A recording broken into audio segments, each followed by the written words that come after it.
Ranchi central jail के अंदर हो रहे खेला को बाहर आने नहीं दिया गया। इस खेला को जान लेने वाले जेल में बंद कुछ कैदियों ने ईडी के नाम खत लिखे थे, पर उस खत को ईडी के दफ्तर तक पहुंचने ही नहीं दिया गया। ये पत्र ईडी के अधिकारियों को सचेत करने के खातिर लिखा गया था। इन पत्रों को जेल के अंदर ही दफन कर दिया गया। इस बात का खुलासा तब हुआ जब ईडी के अधिकारियों ने जेल में छापा मारा। जेल के रजिस्टर में इसे डिस्पैच दिखाया गया। पत्रों को बाहर आने के बजाय उसे जेल में ही दबा दिया गया। बीते 3 नवंबर को ईडी ने बिरसा मुंडा केंद्रीय कारागार होटवार में रेड किया था। रेड में ऐसे ही कुछ पत्र ईडी के हाथ लगे, जिन्हें बाहर तक आने नहीं दिया गया। सांपों की बस्ती में दिन रात गुजारने वाले ईडी के आला अधिकारियों ने अपने मातहत अधिकारियों को सांपों के उठते फन को कुचलने का हुनर हासिल करने की खुली छूट दे दी। इसके बाद ईडी रेस हो गई। दनादन जेल के सुपरिटेंडेंट,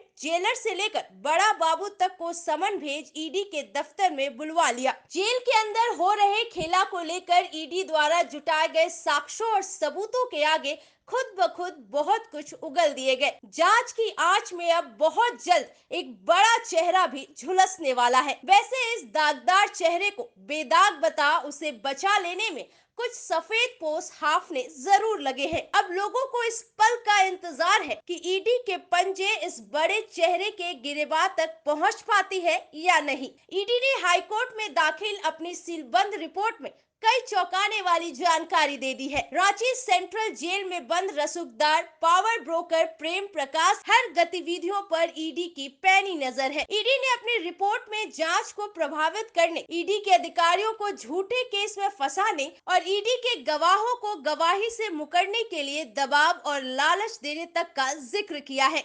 इस मसले पर ईडी ने साहिबगंज के एसपी नौशाद आलम को दूसरी दफा समन भेजा है। उन्हें पूछताछ करने के खातिर 28 नवंबर को बुलाया है। ईडी के गवाहों को रोकने, उसे पलटने के लिए रांची सेंट्रल जेल के बड़ा बाबू दानिश रिजवान के मोबाइल फोन का इस्तेमाल करने का इल्जाम है। रिजवान के फोन को ईडी ने जब्त कर लिया है। जेल में लगे सीसीटीवी फुटेज को भी नष्ट करने की कोशिश का जिक्र रिपोर्ट में है। जेल प्रशासन की कुर्सी में लंबे समय से कुंडली मार बैठे एक शख्स की भूमिका भी जांच के दायरे में है। इस शख्स के अनेक किस्से हैं। कोहराम लाइव के लिए क्राइम रिपोर्टर नीरज ठाकुर की रिपोर्ट।